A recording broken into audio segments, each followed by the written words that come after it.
Hey, everybody, what is going on? We are at episode 3, Acebabie's Disc Golf Pro Tour Adventures with Ms. Rebecca. How we doing, Rebecca? Doing pretty good. A little worn out, a little bit stressed, but that's okay. It's a part of the tour life sometimes. Mm-hmm. Everything's going pretty well. I think it's just one of those times. But it's good. Everything's going well. Yeah. So, did the sun getting blocked out today affect things? I think it did. I think it just made me really depressed. Oh no! Just kidding. I kind of got to watch it. So we drove yesterday through the day. It was like 13 hours of driving from Florida to Memphis, Tennessee, which Andy has family here, and so we're staying in Memphis, which is like an hour and 20 minutes from the course.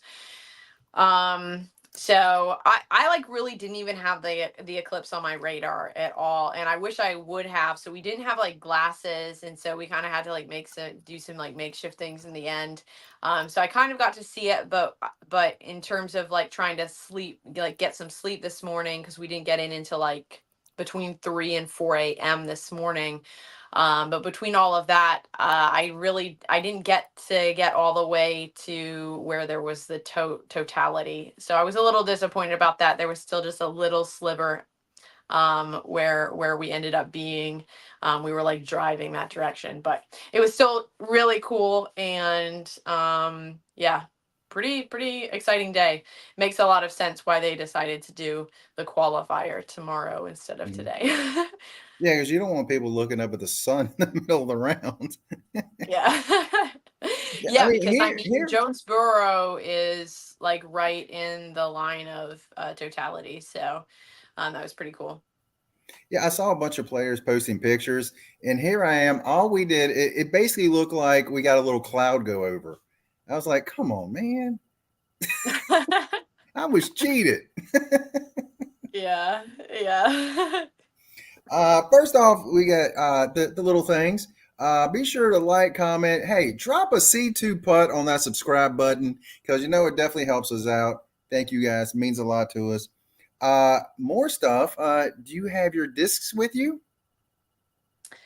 They are in the car. I don't have any right here with me, unfortunately. Okay, But thank you for asking again. yes, you have two fundraiser discs out there. Imagine I'm holding up two very beautiful, wonderful looking fundraiser discs. The one on the right is the one that she actually did herself, the artwork on, and the one on the left was by who? Dimax? No. Judge Havoc is his like Instagram, Facebook name.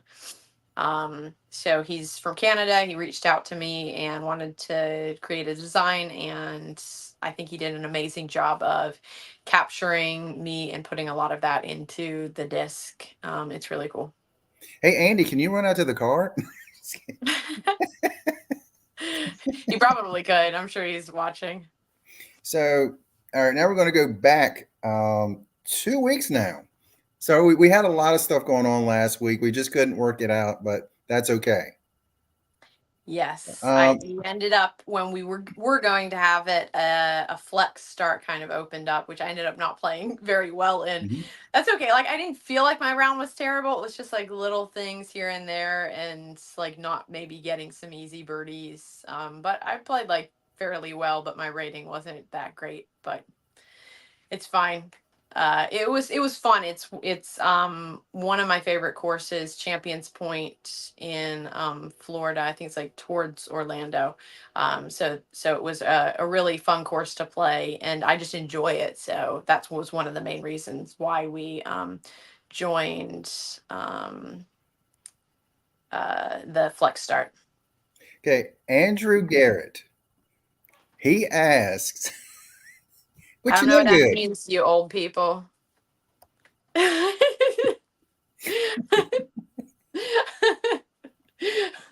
Yeah, that old language that I have from back in the day. Well, apparently he knows it too. So. Yes, yes. Thank you. That made me so happy because I asked that earlier. Okay. Now we start off. We ended up last time we were in Austin, and we took the drive to Houston. Now, how far is that, by the way? It was less than 5 hours.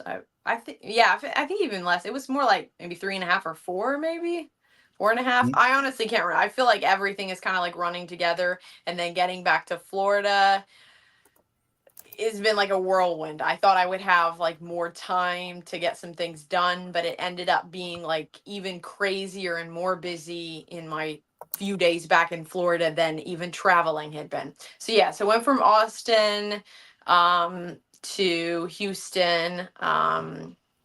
I had a much better experience in Houston this time than last time. It looks like we have some discs, but they are the wrong ones. All right, I'll show those here in a bit. Thank you, Andy. Thank you, Andy. Uh anyway, yeah, so it was driving there. I believe I was like number 2 on the wait list, and so I was pretty confident that I would get off the wait list, so I did not sign up for the qualifier for that one. Mm-hmm. And sure enough, I got in. um I think just to like we had a nice place to stay, a friend that we were staying with in Austin. So we were going to leave a little bit sooner, but ended up waiting until Wednesday, I guess. Yeah, so Wednesday, and we got there late Wednesday evening. We went to an arcade. I got to play with like Emily, Alexis was there,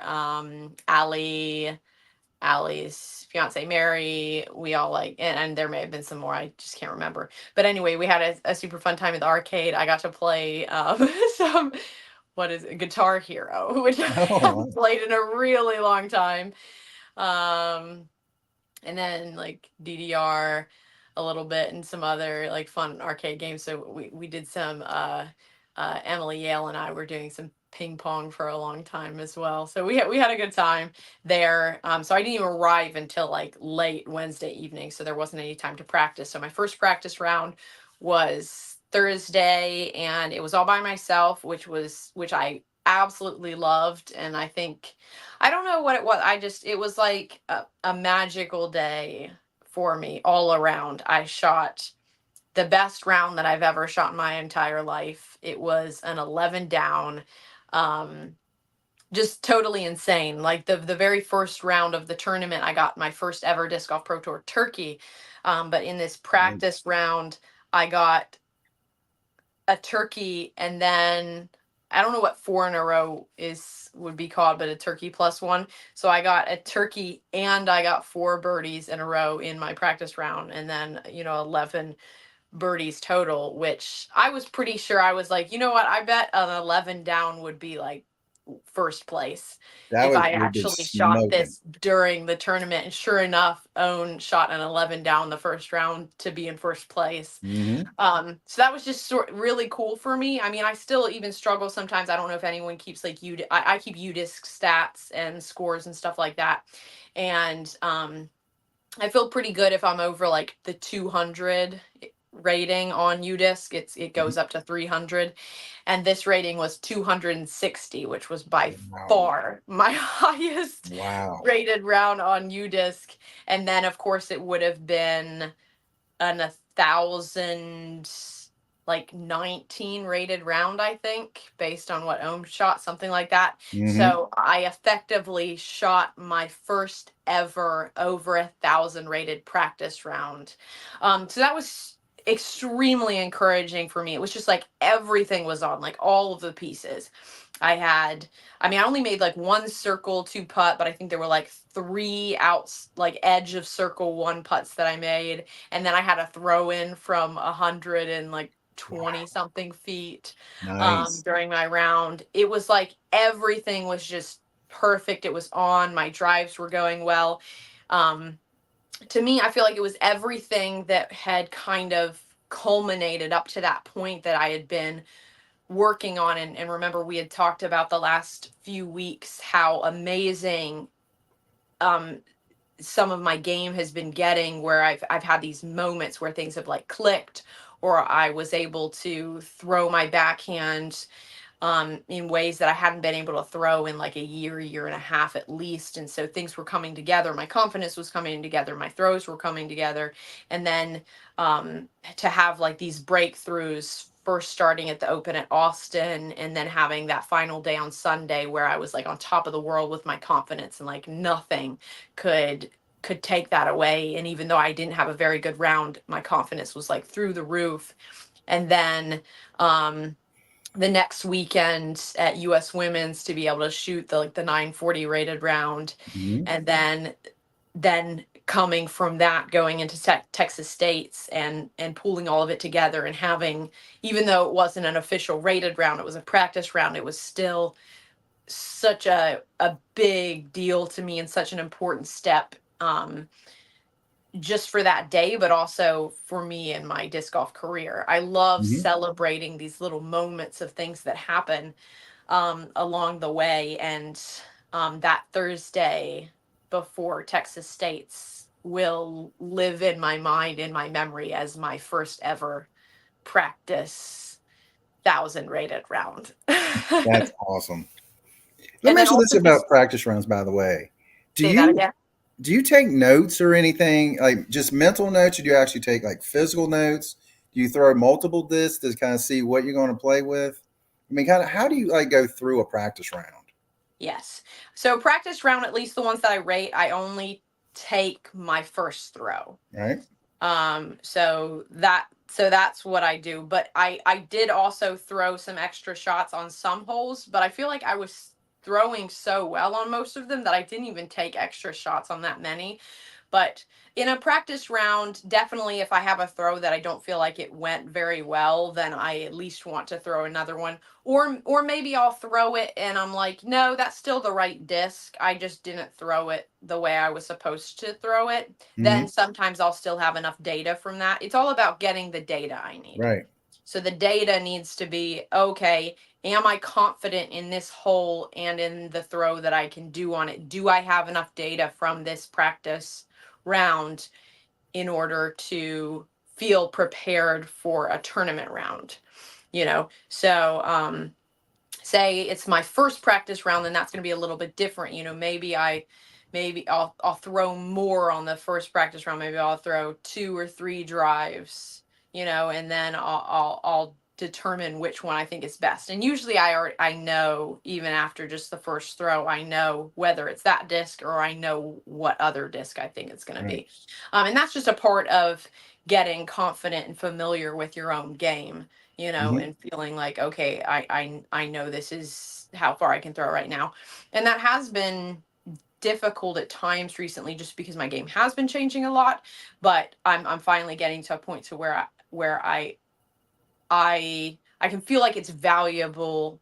I can get really valuable information and I can extrapolate from that easily, which is encouraging. Like I just told Andy today when we were playing, so I got to play a new course today. I was talking to you about it a little bit ago. It's Bud Hill. It's a private course here in Memphis, Tennessee, which is where we're staying with some of Andy's family, and just probably my favorite private course I've ever played. But just had an amazing time. There was so much fun. And I would throw a drive and it would be just like a little bit off. And then I would be like, okay, I'm going to grab this driver and, throw it again. And then I would like hone it in even more. And I told Right. Andy, I was like, it's so exciting to be back at a point in my disc golf game where I can throw another shot and I feel like it's actually valuable, because Mm-hmm. for the longest time I was so just with my health and just my physical well-being, like it didn't matter if I threw multiple shots. It was just frustrating, you know. So, because it didn't matter. Like it didn't matter that I mentally had the willpower to keep practicing and keep doing it. It's just my body wasn't there, and so to be at a point to where my body is there where I feel like I can actually like really hone in and work on specific things like little angles with my backhand, changing the discs, things like that is very encouraging. So that's kind of what I bring into my practice round. Of course, in this case, I only had one practice round, so I really did need to figure out which disc I wanted to use. I actually did something that I did from time to time, like the first year that I played. And what I would do is I would throw a disc or two, and then I would actually take a picture of one or two discs. And I would put like a finger up, like if it was hole one, I would put like one finger up. If it was hole seven, I put like two fingers up. And in each hole, I would take a picture of one or two discs, and then I would like indicate which hole it was for, and then I would know, okay, this is the disc that I want to throw for this hole. I actually did the same thing for Texas States, which I really liked. I kind of want to like start doing that again, like taking pictures of my discs after each hole, and then the next the next two rounds I um would look through those pictures. I don't think I did as much the third round because I was already pretty like confident. I knew mostly what I wanted to throw on each hole. But usually if I don't do that, then I remember fairly well like what I want to do. I think that just took a little bit of the pressure off of remembering anything. Like I can just swipe and look at the picture and be like, okay, I have like these two discs, a mamba or a turn, like which one, I'll choose which one I'm gonna do based on like the day before or based on the wind maybe. Um, I'm really interested to know, let's say like hole 17, how do you have 17 fingers? so 17 would just be two. No, I mean that. See, because I always wondered if it was just off memory, but because I know with me with 18 holes, if I only played it once, I'm gonna be like, wait, was that on hole 15? Was that on 16? Which one did I do which on? And Yeah. I always think, do I just like jot down a little note saying, hey, I want to use this disc on this hole? So, Yeah. Well, I think I've just a part of it again is just really knowing my game. So when I hmm see a particular hole in a shot shape, like a lot of times I know exactly what I would normally do, and so that will kind of help me remember, okay, what is it that I practiced on this hole, or what is it that I determined would be the best type of throw, whether that's backhand or flick, or what disc in particular. do you ever use a rangefinder, or are you at the point now where you can look at a shot and go, it's approximately this. This is what I need to throw. So for a long time I never had a rangefinder. Then I got a rangefinder, didn't use it much, but then I started using it all the time, like for everything. And then I got to the point where I was like, well, I don't want to rely on it all the time. I want to kind of be able to have a good idea of what these distances are on my own. hmm So now I do use it from time to time, especially like a kind of in between approach shot that I really want to hone in on what that distance is. I'll use it, like I probably used the rangefinder like, I don't know, 3 4 times today during my practice round. hmm So I definitely use one, and I think that they can be pretty valuable.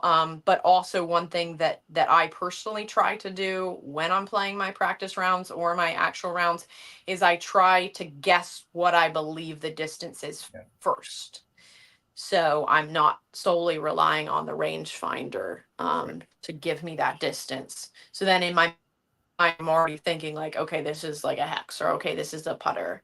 Um, Yeah, I mean yeah. that's kind of how I am with mine. Is like there's certain distances I'm like, am I further than I think I am? Because I feel like I know what I want to throw here. So I mean, like today when I played New London, I think I brought it out like, gosh, like 4 or 5 times Yeah. because that course is so long. I usually know that I don't have enough arm. Yeah.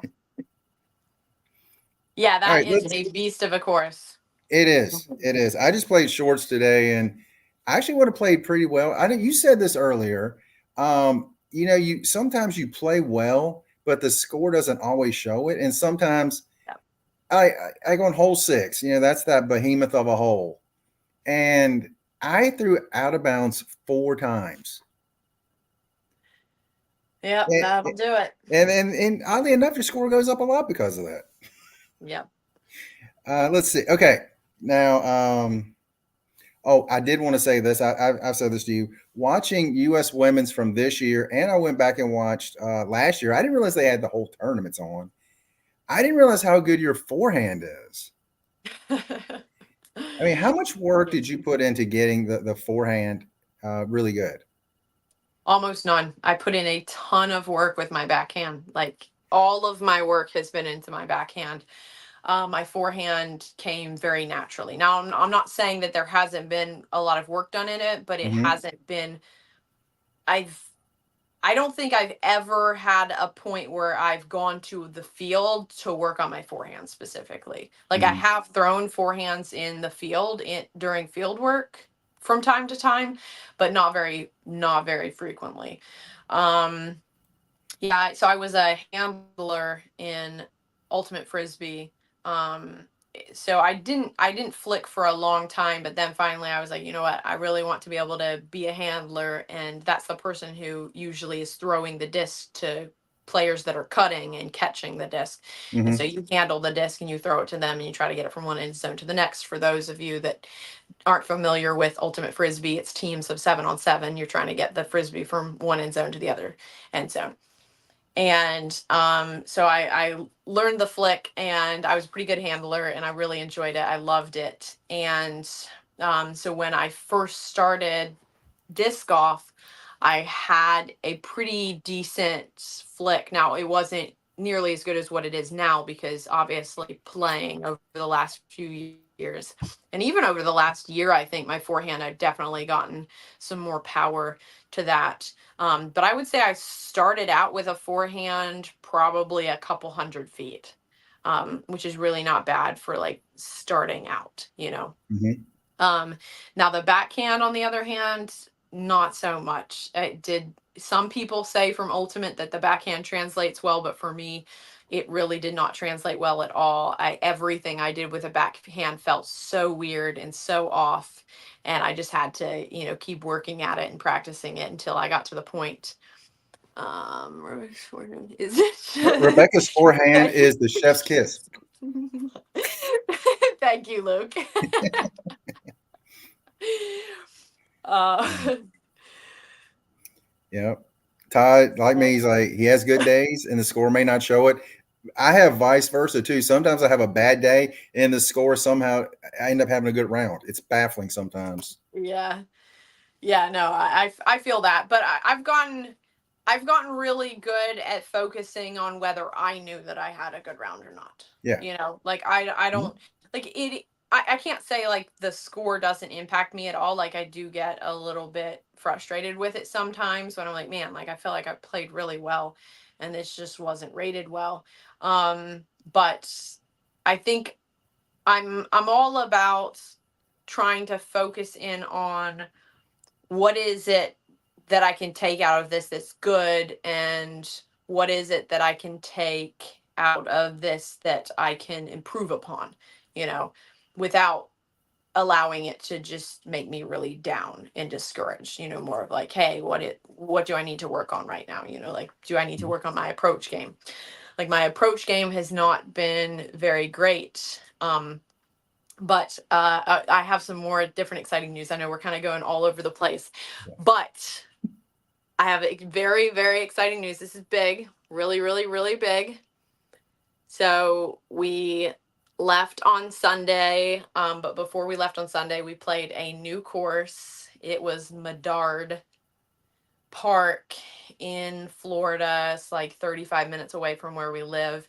And it's just such a really, really, really cool course. I don't think a lot of people play it just because it's sort of I don't know if it's in the middle of nowhere or whatever, but it was such an amazing course. Really cool. There were a couple holes that were a little like, a little weird, but it was super fun. But my exciting news is that I beat Andy on an 18-hole course for the first time. Yeah. He was so It, proud. yeah, you told me that, and I actually have it written down further down the list. I was going to make sure I mentioned that. Yeah, no, it was super exciting. So I beat him when we both played a course blind in, or maybe he had played it before, I can't remember, but it was like in or near Milwaukee, I think. and that was a 20-hole course. Um, so I had to make like this really long putt in a raised basket to secure my win, and I did. It was like such an exciting moment.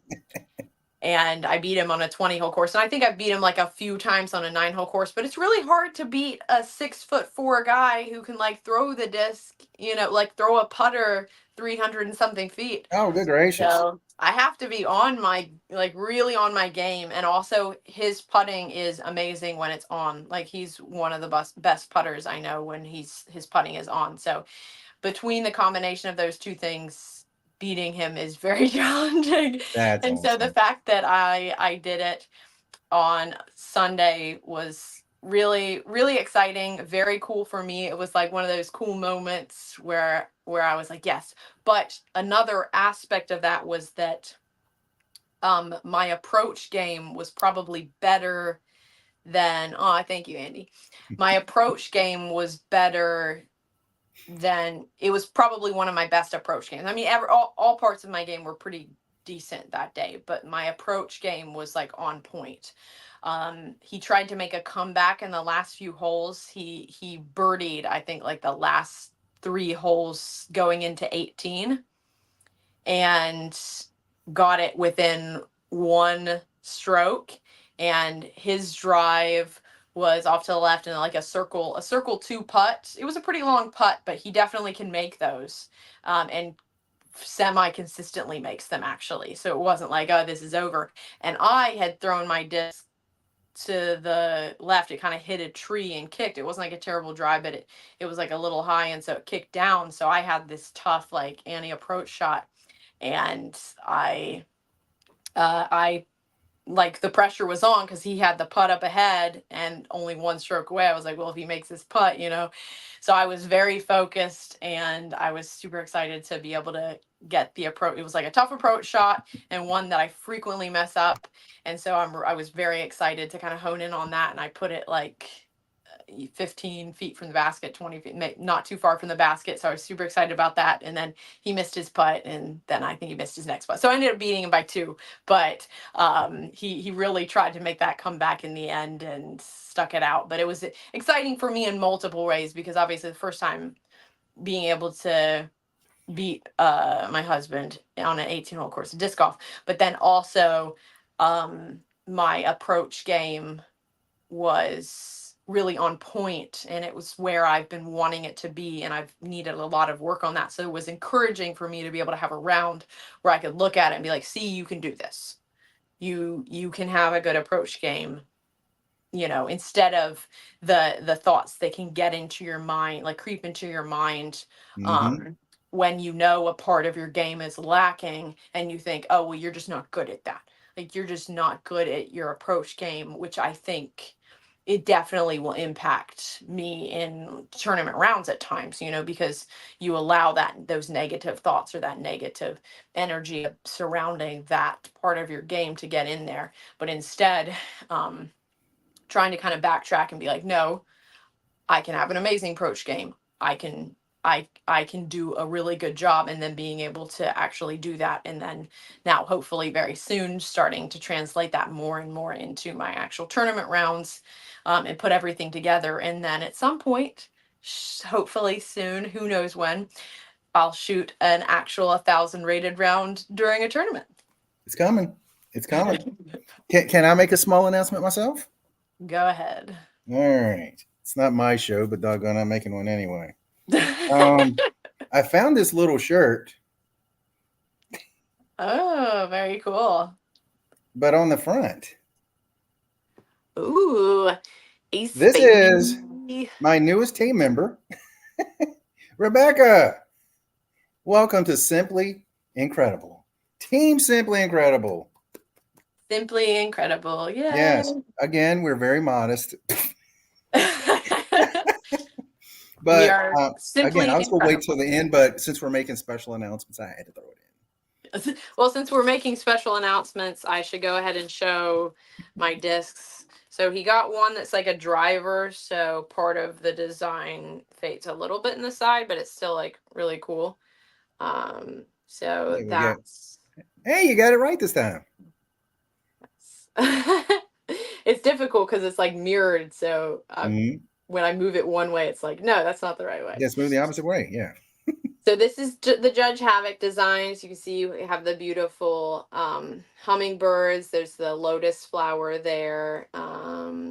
Of course, we have the elephant, and then the tusks are chains. And Oh, then nice. music is very important in my life. So there's music and reading books. So we have the book and then my PDGA number in that. And of course, the butterflies. Like pretty much everything in here is like symbolic to me. I wouldn't necessarily say that elephants specifically are, everything else is, but I do really like elephants, and I think they're also a symbol of like strength. So in that way, it definitely is related to me. And then the lotus flower, that's a signature symbol for me specifically, and which is also the main one of the main parts that's on my design. um, and the lotus flower represents like perseverance and rising up from the muck and the mire and the mud, and like strength. It represents strength. And I've definitely been through a lot, even before like cancer, but like cancer obviously is a pretty like obvious thing to go through, that people will be like, yeah, that's pretty, that's pretty intense. It's pretty So significant. just, Yes. yeah.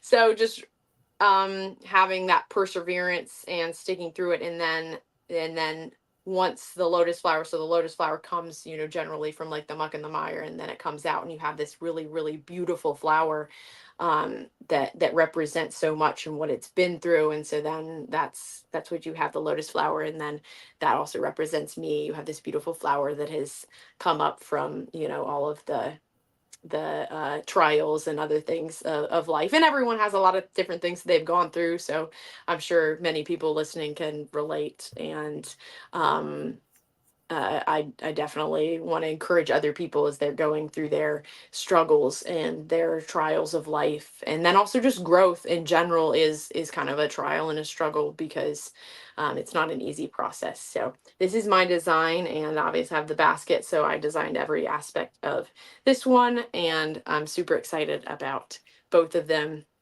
So a big way that you can support me is by buying these discs. Daryl himself has bought a few of my discs, so thank you very much. They will be in the mail tomorrow. I was hoping to get them in today, but I didn't get them.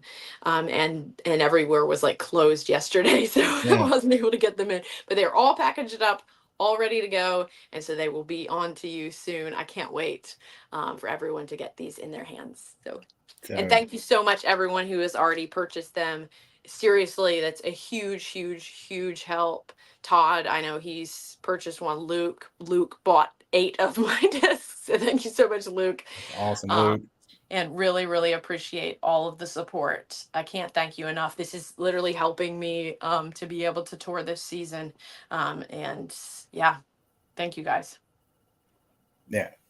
So now, okay, if you guys want any of her discs, go over to her Instagram page and message her Acebabieee, It's baby. and she Yeah. will be happy to get you the information for those awesome discs. And it's in multiple molds, so you don't have to worry about just one particular mold. You got multiple choices. Yeah, so there's the trespass, the diamond, the tersus, the fuse, and the pure. And you can pay me via PayPal or Venmo. I can get you all the information. You can let me know which designs you want. All of those discs are available in both designs. Like he said, message me on Instagram, or you can also message me on Facebook. Mhm. Either works. So All right, now we're going to jump into the tournament this week. The first thing, the last 2 tournaments, I wrote this down, and this is after, because it was U.S. Women's and then this one, right? Or is there one more in between? yes. Yes, it was US Women's and then this one. Okay, because the last 7 rounds have been over your current rating. Oh, nice. How does that make you feel? It's pretty good. It's kind of weird. Like I've been happy about it for the most part. There definitely been a couple rounds where I'm like, that's not the best. But yeah, overall, I've definitely felt like I'm I'm past the worst of everything. Like I'm on the upward trend, and that's also been indicated not only in just how I feel about my play, but also, like you said, in my rounds, which has been really good. So yeah, no, I feel pretty good about it. Um, I I think I'm I'm getting to a point in which I'm feeling much more confident about my playing, and like I'll be shooting very consistently, shooting over 900 rated rounds all the time very soon. Whereas now I'm kind of like flirting with that 900 range. You know, I'm having some that are like 940, almost 950, but then I'm also having some that, you know, are like 878, 80, 890, just really close on the Mm-hmm. borderline kind of, and just really honing in on all more parts of my disc golf game, and having that. So it's exciting. It's an exciting part of the process. I haven't thought about it as much, but I did actually have one of my followers that messaged me and said that like my last 11 rounds, I wish I could remember what like the rating was for like my last 11 rounds or something, but yeah, it's pretty, it's good to be consistently over my rating. I know my rating is what it is. I don't feel super great about my rating, but I'm glad that my average is over that, and hopefully I'll get a nice little One bump. up. Exactly. Yeah, I would absolutely love to get over 900 rated this year. That would be amazing. So that I wouldn't say it's like a goal I have to achieve this year, but it is a goal that I would really love to be able to get over 900 rated. Because I definitely felt like that was very much within my reach last year, and then everything happened and Mm-hmm. did not happen. So I'm very excited to get to that 900 rated realm. And I know ultimately it's not like super important, but it is an indicator of like how I'm moving up, It's, and it's an exciting prospect to be getting to a point to where I'm like, hey, you know, I'm within reach of, you know, getting to like 900 rated before too long. I mean, it's another milestone, and like you say, and I feel the exact same way. You know, it may be something small to somebody else, but you know, to you, to us when we reach those milestones, it's very important to us. Hmm. So you know, we got to celebrate them. Yeah, no, I absolutely agree. I think it's so important to be able to celebrate the the little small moments. Mm-hmm. And you know, sometimes I'm almost like hesitant to even want to like share some of those moments with other people, because sometimes other people are like, oh, that's not like that important. And I'm just sitting there thinking like, well, I don't care what you think, Yeah. because I think it's important to me, and Yes. I'm excited about it, and I'm going to continue to be excited about it, you know. And I think maybe sometimes people think like, well, you're just bragging or whatever. It's like, no, I'm not. I'm excited about accomplishing something in life that, you know, like, I don't know. It just seems sad to not be excited about any milestones that you make. So I feel like uh, with any of my rounds, you know, I always want to try to take something good from them, whatever that is. And then I always want to find something like, it's not, I don't even consider it bad. It's more of like, this is something that I can improve upon. How can I constructively use this to improve or whatever?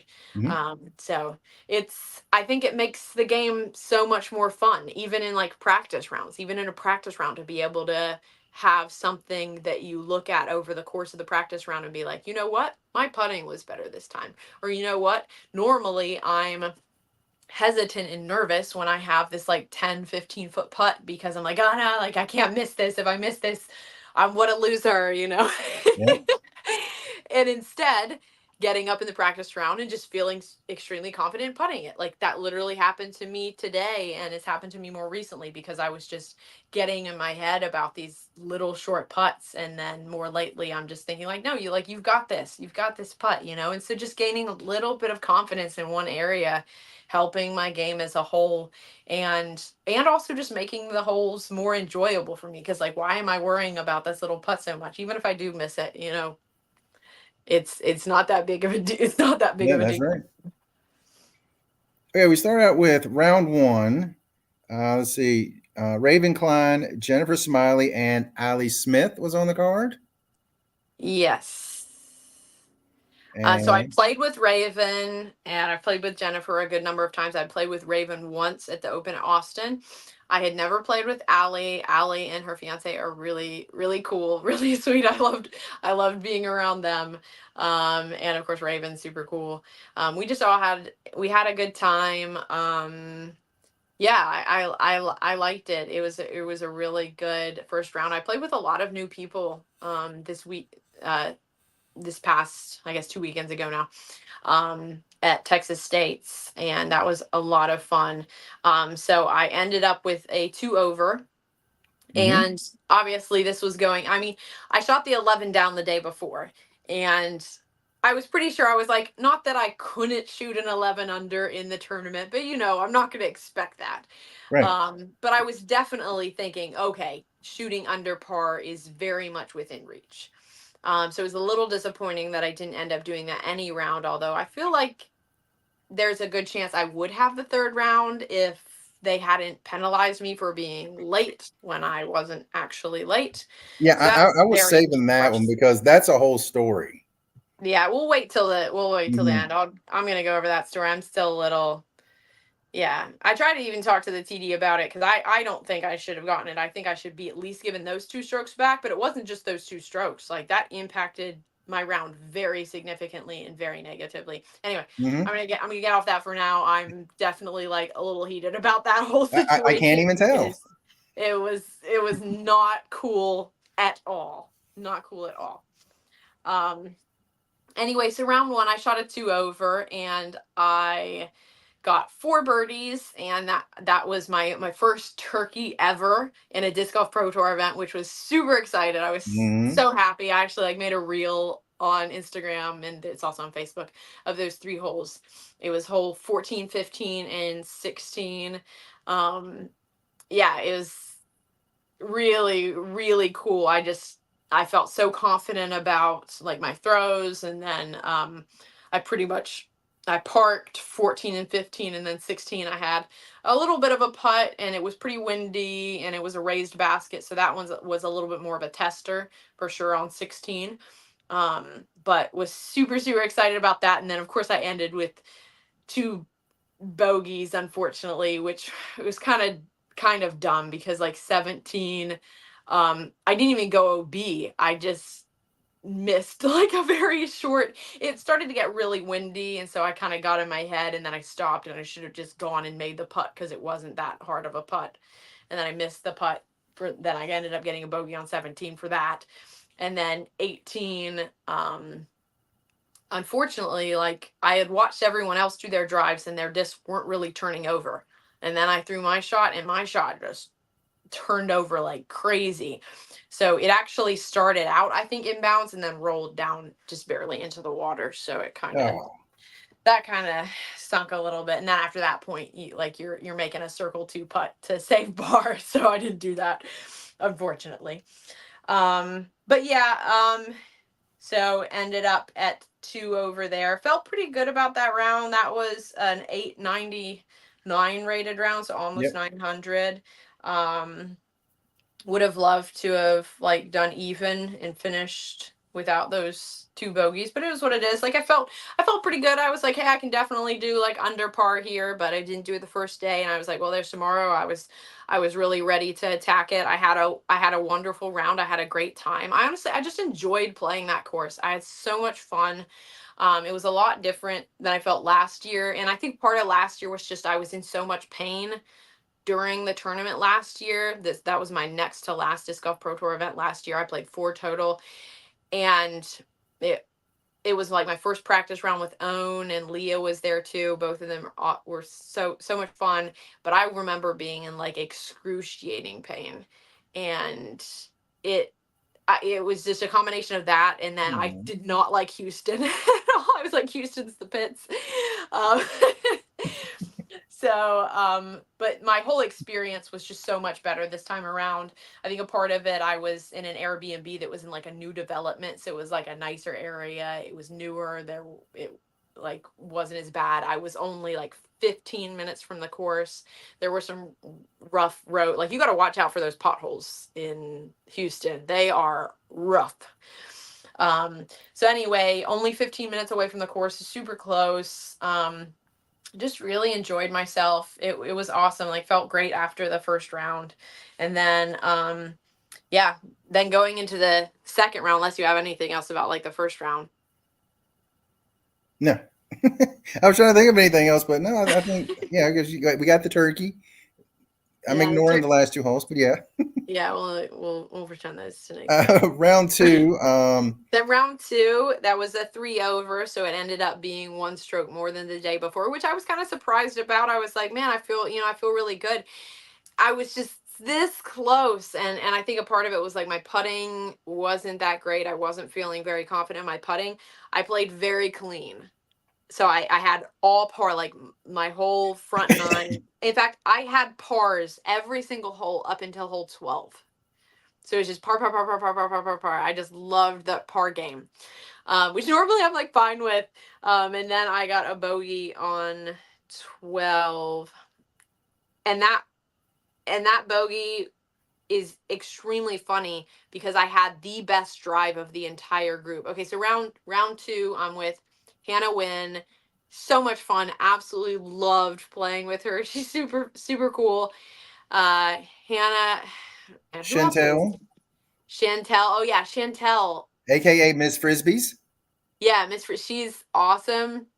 I love her hair so much. Yes, yes. And And by the her, way, her I don't know, husband or fiance or boyfriend, I'm not sure which. yeah, I'm That not dude is sure. awesome in her videos, by the way. They are awesome videos. Just Yeah, saying. no, she, to get to see her putt. I mean, she made a reel afterwards with like a lot of her putts, and that's how it was like playing with her in person, watching her putt. It Hmm. was really cool. She had such a great putt. She made this like circle two death putt on the raised basket on the mound on hole 10, Wow. and made it. It was really cool. So there was Hannah, Chantel, and then Hannah Morris. So you had two Hannahs. yes, Hannah. Okay, yeah, yeah, yeah. And I think I'm pretty sure I'd played with her at least once before, maybe at the Open Austin. I can't remember. But yeah, so really fun card.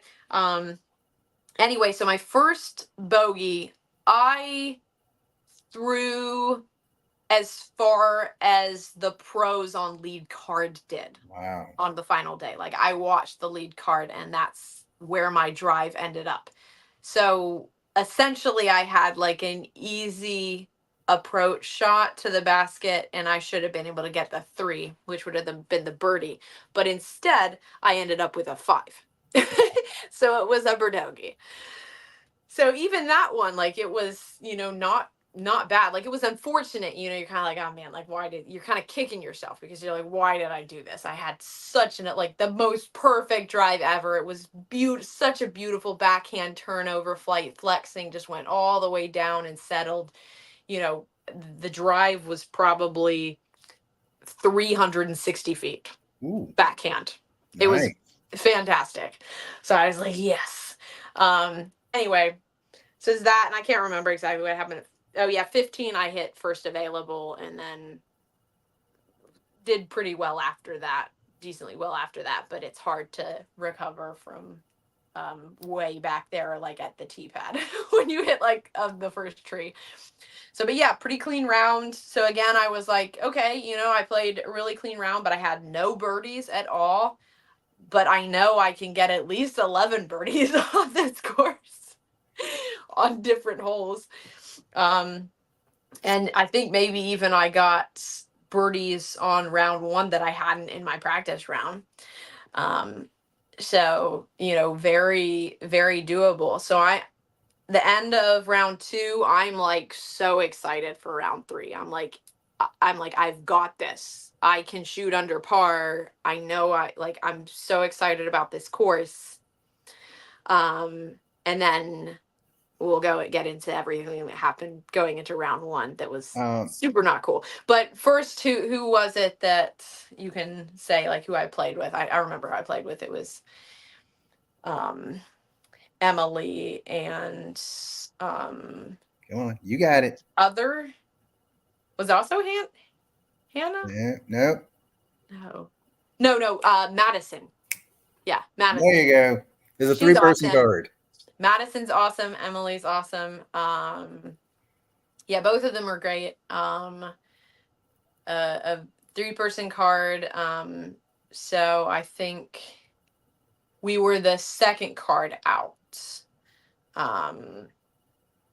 So Oh, it's day 1 you were first card out, I believe. And then day 3, second card out. yes, the first day I was first card out. Second day I was the third card out. Mm-hmm. And then the third day I was the second card out. Just barely. I was like right in between. Mm-hmm. Anyway, so I get to the course, like an hour early, maybe more. Something like that. And then I get to where hole 1 is, like 20 plus minutes before my tee time. I'm like, I watched the tee time beforehand and everything. And I'm putting. I putt there for a little bit, but then I'm like done putting and I'm pretty much ready to go. And then I get yelled over by Bill, who is like, "Oh, you gotta like come over here." And he says, "Yeah, you're gonna have a 2-stroke penalty." And I was literally like 30 feet away from the tent, and there's no rule, like they don't tell you exactly. There are no defined like rules that I know of or that anybody else knows of. Like I talked to multiple other female pros afterwards about it. Who was it? It was I think I was talking to like Missy about it, but then it was also, darn it, anyway, I can't remember their names, but they were like, yeah, like there should be we should have like a sign up sheet, or there should be more clearly defined rules of code. Where exactly do we have to be within Mm-hmm. that 5-minute mark? But what's like worse than that, like that's kind of frustrating because it's like, okay, I didn't know that I was doing anything wrong. I didn't know that I wasn't where I was supposed to be. But the announcer guy knew who I was and wanted to call me over to make sure that I didn't get the 2-stroke penalty, which is first is a ridiculous penalty. Like at the most it should be 1 stroke, but giving 2 strokes for not being there 5 minutes early. But also, like, let me backtrack a little bit. Like the whole heart of the rule, the point of the rule is a good thing. Like, you don't want to be like disrespectful to the other players. You want to make sure you're there in time. You're not holding things up or whatever. That, so someone comes like just literally strolling up and they haven't even been there and they come strolling up, 4 minutes before, 3 minutes before, or whatever. Like, okay, I get that. And I would have accepted that. I would have been fine with that if that were the case. But I was literally right there. And the announcer guy wanted to call me over. He saw me, like Bill saw me too, but apparently the announcer guy was like, "Hey, can I like call her over?" And apparently Bill told him no, that he could not call me over for whatever stupid reason. Apparently the announcer guy said like, "Well, we'd have to call everyone over." But according to another FPO player, she told me, "Well, the tournament before, the day before the Disc Golf Pro Tour event, they called her over when she was like, you know, however, not too far from the tent, like right when it was about her tee time." So I'm like, if you're going to do it for some people and then you're not going to do it for other people, like why was I the person who got a 2-stroke penalty? And then if you're going to literally tell an announcer that he can't call me over so I don't get stroked, then at that point it just seems like you're trying to get someone to take this penalty. It's like you want that penalty to be enforced, which is just ridiculous. Like I paid over $350 just to be in this event, and you're gonna, in like effectively you're ruining an entire round, 1/3 of that tournament, and then the tournament as a whole by you're definitely ruining an entire round. Because that really got in my head. It really messed with me. And not only that, like I was at such a great place going into it. I was so excited about my round. I was really ready to go. I was like, yeah, let's go. So I get the rule. I'm not saying that it's I understand where it's coming from, and I think the heart of it is good, but how, like what actually ended up happening was really, really, really, really not cool at all. And I think that, like, I think things should be done like about that, and people should be penalized for even allowing that to happen. Like that never, you shouldn't be able to tell someone that like they can't call me over so Mm-hmm. I don't get penalized 2 strokes, So that part just really, man, made my blood boil. I was not in a great place Sunday, and then yeah, go Because ahead. that's going to be here, and it's going to carry over. And in my mind, I'm thinking now I got to force myself to do stuff that I might not have tried to really push harder on my round. Yeah, and it And definitely messed with the beginning of my game. Like mhm, I got a par on the first hole. It shows as a 6, but that's because they added the two strokes two to strokes on hole the first hole. one. Yeah, Um, but still, it was like it was really rough. Like I could tell from the very beginning. I even told my card mates, I was like, I'm really trying to just like focus on this round and not allow that to bother me, but I'm a little pissed off. Like I definitely was, and I was really struggling with the fact that that had happened. On top of the fact that like I wasn't there late. It's not like I was trying to be there late, like I was trying to hold anything up. I was there. I was there super early. I watched the card tee off before me. I am there. I'm not doing anything to hold you up. hmm And you can see that I'm there, I'm there, and you literally prevent me from getting there in time. And so you call me over right as soon as it turns, you know, 8, like 6, whatever it is, like so it's just past the 5-minute mark where I then am stroked twice, given 2 strokes for not being there 5 minutes early. Anyway, it's just ridiculous. Like I get the rules, but there needs to be more clearly defined rules as to like what it is that people can and can't do, how they hmm need to be there. On top of that, if you have to be right there under the tent, like I would have been there earlier, but there are people teeing off before you, so you don't want to be up in their space. right. Otherwise, I could have been there earlier. Like maybe I would have been over there earlier. So like to tell me, okay, well you have like a 3-minute window to make sure you're in this like very specific space. Like okay, there needs to be someone there then that is like calling off people and having like a list and being like, okay, are you here? And there needs to be like a separate area right apart from the tent or something. Like Yeah, I mean someone there that should be that's like their an actual designated area that says job. this is where you have to be in this area. Yeah, something like that we know, because otherwise it's not clearly defined and you Mhm. have a ridiculously strict rules but without clearly defined bounds for those rules, and that's not fair. That's not okay to do to players. And then you end up screwing players over like what happened to me, where I was extremely excited about the round and ready for it, and then completely like was shattered in all of my like excitement for this round, and effectively part of the tournament was ruined for me because it was handled so poorly and so terribly.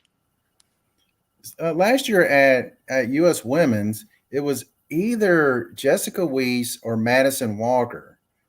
They missed the tea time. And so I looked at my friends. I was like, "Was there only 3 people on that card?" And then you see, I think it was Madison. Anyway, running down the fairway, it's like, "No one told me. No one told me." I was like, "Oh, I feel so bad for her." So in that Yeah, case, so she got a 4 stroke penalty. yeah. N- uh if you haven't finished the hole, then I don't think it's 4 strokes, is it? It was 4 strokes. So the other women were on their second shot. Oh, okay. So she got a 4 stroke. Cupcake in this tournament, Jacob Jacob Curtis, he missed the first 6 holes. He was Wow. he was plus 24 before he threw his first shot in the tournament. I didn't miss any of the holes. I just wasn't Yeah, there five yeah. minutes early, and no one was allowed to call me over apparently. So I was just like, how do you uh, miss the first 6 holes? yeah, I guess I don't know. Like I would say like early tea times, but usually the women are the ones that have their. I guess they Yeah. had a separate course, so maybe I don't know. It would Okay. surprise me that his tea time would be that early. I doubt it. Who I knows? didn't think so.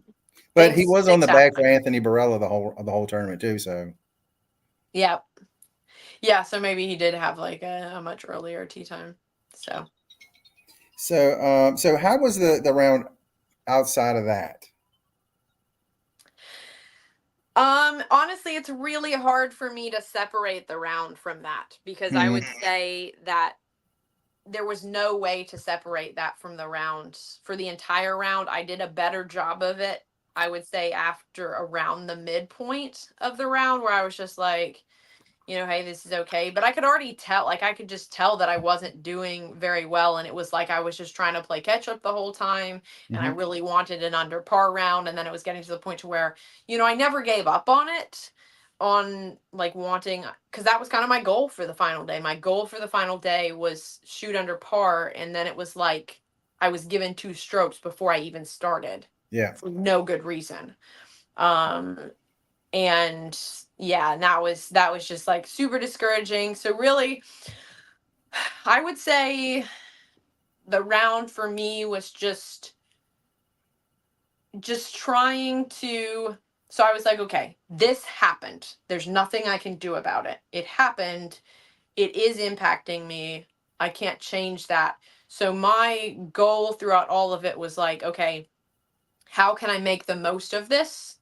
How can I make the most of a bad situation? And then also, how can I try to like also not be a negative influence on my card mates? That's one reason why I tried to like communicate with them a little bit, like, hey, like, I'm really sorry, I'm struggling with this right now, but I'm trying to like let it go. And and because I still want to be able to be my more cheerful self and like encourage other people and not have like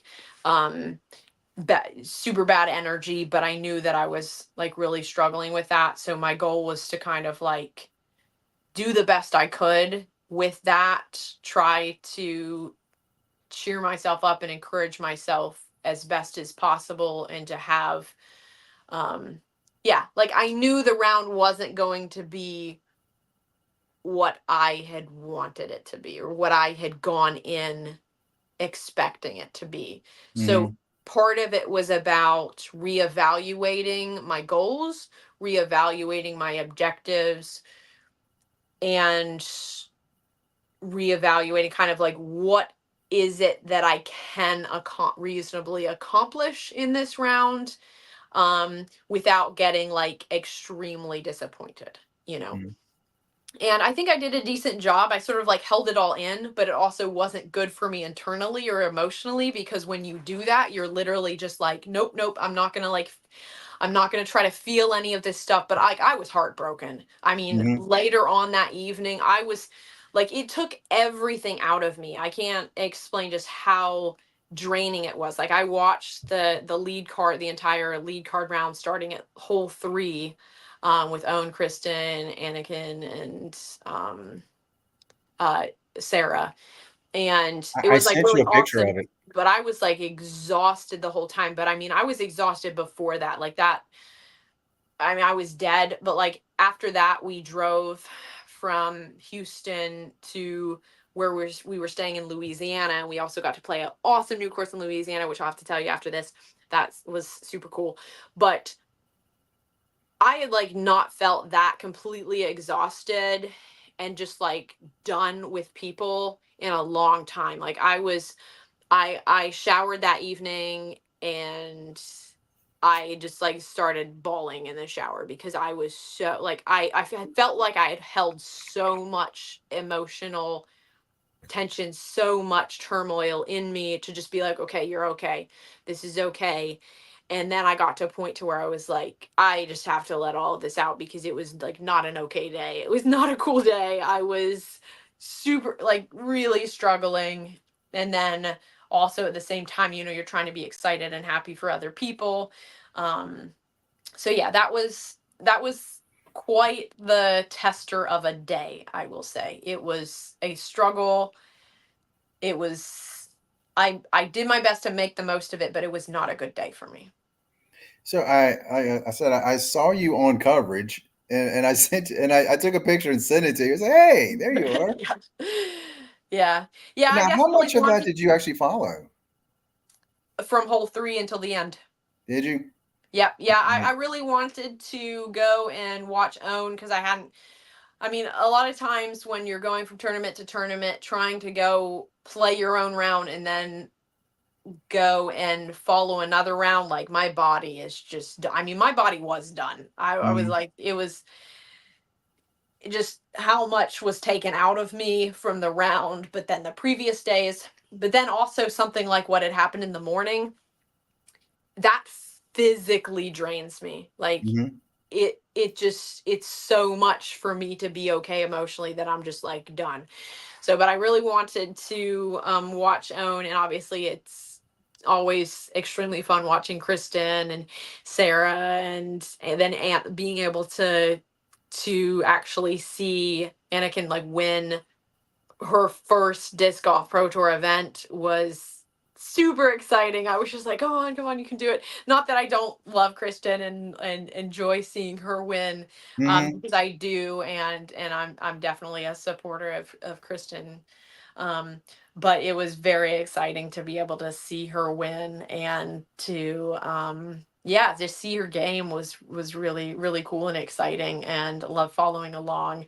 And then it was also cool because there are followers of mine that are following along, and so they would like come up to me from time to time, be like, hey, like I met you last year, like, hey, I followed your journey, and like, we'll get to talking and everything.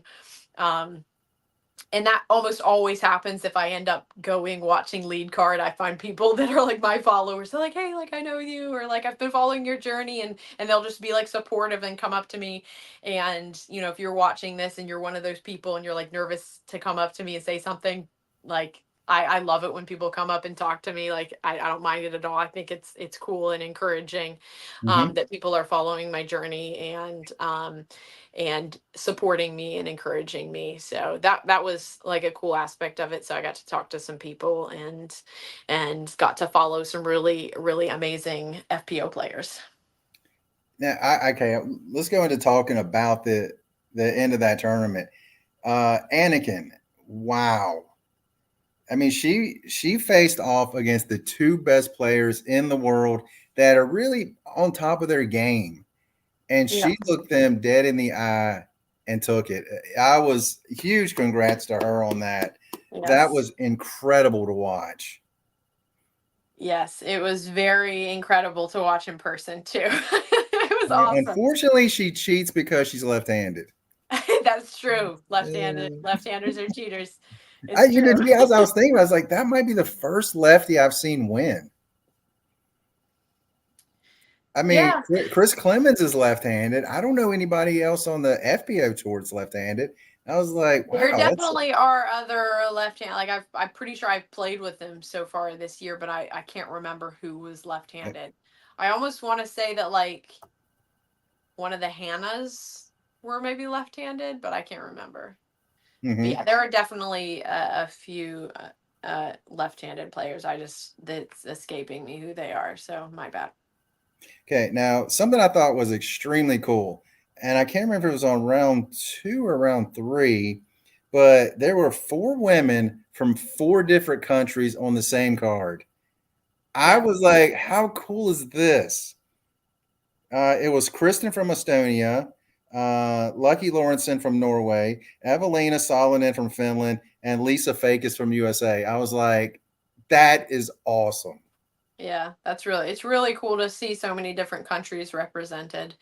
Mhm. And then so many countries that have like either the MPO or FPO player that is the first time they've had someone from that country win a Mhm. disc golf pro tour event, and we've already seen that multiple times this year. And I still feel like we're just getting into the season. Yeah. I mean, let's see who else was like Nicholas. Yep. He's the first from Finland. Evelina's first female from Finland. Yep. It's like that's awesome. Kristen, the first. No, she's the first everything from Estonia. Yeah, pretty much. Anthony Barella, he had a decent week. Oh my Jeez. goodness, what a beast. I mean, he Like, had a 16 under 1106 round. Like, my goodness. I It's think it should have insane. been higher rated than that. And then Gannon Burr come right behind him with I think it's a 15 under 15 round. under. Yeah. Like, are you kidding me, guys? Yeah, didn't he birdie like the last 10 holes or something to get Yeah. a 15 under? That's pretty cool. Um But like Anthony Varela, just wow, what a machine. What a specimen of like a person playing disco. Like it's just amazing. Like it's going to be so cool to see what he does the rest of this year, the rest of the season. Mhm. Yeah, really, really cool. Really cool what he did. I mean, him and Gannon, both very tall, very lanky, Yeah. and to think that Calvin Heimberg, tall and lanky, he really hasn't even gotten it going yet, and and they just throw so far. It's not Yeah, fair. Calvin throws so far. Like I saw Calvin throw in person last year at Texas State's for a few holes. I watched because I played that one, and I also caddied for another MPO player last year. And man, just like Calvin throws really far too. It's Mhm. crazy seeing them on these holes and what they do. And of course, Calvin, he won last year, and then now Anthony this year. It's just really cool. Yeah, it's funny that Calvin's like, I really don't throw that far. Like, you're like top five. I mean, come on, calm down, dude. He throws so far. I mean, He's also he's also a chemical engineer. So he I Calvin was has gonna a mention that special too. place in my heart because I'm a chemical engineer and he is a chemical engineer. And also now I'm from Florida and he is from Florida, so I guess there's that too. Well, now you got to get a curly fro like him now. You know, probably not going to happen, but No, like no, no perm. Come on. I actually have gone a perm before when I was younger. I think my grandmother got Oh no. us girls a perm like a couple. I loved it. My hair stayed curl like my hair react like did really well with a perm. It looked super cute, and then it would go back to being like like extremely straight. Oh yeah, Leah. Yeah. Leah is As soon as left-handed. he put that, I got to thinking that Emily Beach. Okay, yeah, I've never She's also actually lefty. seen or played with Emily Beach yet, Mhm. but I had forgotten that she was left-handed. But yeah, Leah. I'm not gonna even try to say her last name because I'm sure I'm gonna butcher it. And Leah's I a good mean, friend, so I it's don't just want to do that. Leah. I don't want to do that. Oh, I butcher I love you, names, Leah. and I apologize. um, Todd, Calvin is a cool cat. yeah. Calvin is a cool cat. Yep. I mean, when I watch him in the Skins games, dude, he's got that dry sense of humor. It's just so funny. Yeah. Yeah. It's just so funny where he like hardly ever smiles. Mhm. I'm just All like, right, you so can after the tournament, you went to Louisiana and you played in what course was it? Was it So it Louisiana? What you was said? Solomon Episcopal Conference Center, I think is what it was called. It's fairly close to like Baton Rouge, and it was like almost exactly 5 hours from where we were in Houston to the hotel that we were put up at. So there one of my followers, he created a little group. It's the 50 slip discs, so shout out to them. There's uh three guys there. David was kind of the leader guy of it, who runs the group, and they'd even created like two medals. One was for each round that they play, and they usually play, I think, like twice a week or something like that. And they started about a year ago, just really cool, really fun. And one of their little medal trophies that they made is for the biggest birdie putt in a round. So whoever has the biggest birdie putt gets to take that trophy. And then the other one is whoever won the round, of course. So has like the number one bag tag, if you will, but it's like a medal. Both of them are like medals. Um, and so Andy and I got to play with those three guys, and there was Jose, David, and Perry, I believe. I hope I'm not getting that wrong, but anyway, all really, really cool guys. Such good energy. So I'm just coming from like a super rough day, right? I mean, Sunday was so brutal for me, extremely draining. And then I still didn't get that much. Like I felt so exhausted Monday when I woke up, and we met them at like a little after 9 in the morning to play, and so I still didn't feel like I was still like so done and so dead. But I ended up having an extremely fun time just because these guys were so much fun to play with. And I'm really glad that David reached out to me. So he became a follower of mine. I can't remember exactly when, but obviously within like the last year or so. And he said one of the reasons why he followed me was because I posted all of my shots, not just the good ones, but I would post like the bad shots too. And so he really appreciated that. So I thought that was cool. I was like, Yeah. yeah, I like to do that when I can, when there's time, just because that's reality, right? Yep. But anyway, he'd reached out to me probably, I don't know, like a few months ago or something, and was like, hey, like when you're coming back like through, Louisiana, which we would be going like directly through there on our way back to Florida. He was like, I'd love for you guys to come and like play this round with us, and we'll like treat you to dinner or something. I said, okay, that's awesome. So like you and your husband play with us. And so it ended up coming down to the time where I was like, we had worked everything out. We're like, yeah, we'll meet up with you guys and play. And I said, normally what we do is we drive all the way through, we'd leave Houston, Texas, we drive all the way back to Florida. So we don't have to pay for a hotel room or an Airbnb or anything, just to Mhm. save on expenses. And so he actually used some of his points and got us a hotel room so we could stay there that night. And then we played with them in the morning. And then we drove the rest of the like 10 hours back to Florida afterwards. And we did end up like getting lunch with them before. And David's son was there too. He's like 8 years old. He's super adorable. So we just had an amazing time. And it was a magical, beautiful, beautiful property. I posted so many videos and pictures of the course, and we recorded it, and hopefully I'm going to make like a reel and stuff with some of them throwing and me throwing and everything. I just super busy right now, but it was a very fun time. I'm really glad that I was able to play that course. That was my 176th different course, maybe, I think, or 77. I can't remember, one of those two. Anyway, it's fun to play a new course. And then like while we were playing it, both Andy and I were like, oh my goodness, we could put like a championship level course on this property. We were like, I really want to get into course design at some point. So it was a very exciting property to see because it had so much potential for like a course. And the course that was on it was really fun. It was almost like two different courses from the back nine to the front nine. Because the front nine was like these really short holes, and then you got to the back nine and it was like these beasts of a holes, these extremely narrow fairways, or like really open but extremely long holes. It was like, is this the same course? That kind of sounds like Randolph Park.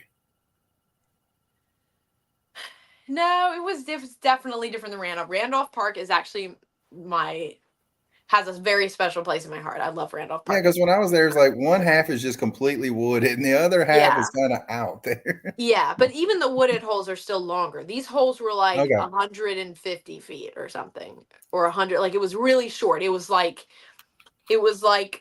a little dinky beginner course, and then it was like, no, we're gonna go to like a very advanced level, intense par 4 course. you know? Nice.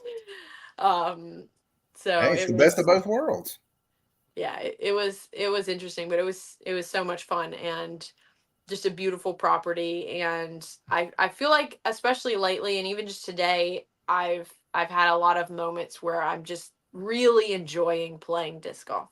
I'm just loving being out there.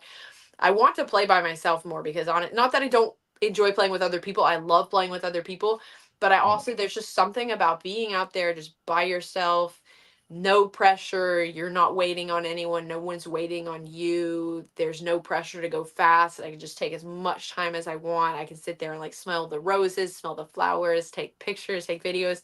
I like see a pretty flower. I'm like, ooh, I want to go take a picture of it because it's so pretty. So that's really, really fun and exciting for me. But yeah, I think Yeah. disc golf is pretty awesome. Yeah. I mean, I today I played New London by myself. I recorded the round, so obviously it takes longer. Almost 4 hours. Nice. I mean, I'm the same way. There are times I'm like, I just want to be by myself. And there are times it's like, yeah, I need that someone else to be playing with me. So I totally understand what you're saying there. Yeah. I feel like So, I've had very few rounds where I've played by myself lately. I'm mhm. almost always with other people. So I feel like definitely I'm getting my fill of like playing with other people and I'm really enjoying that. But now I want to incorporate playing by myself a little bit more.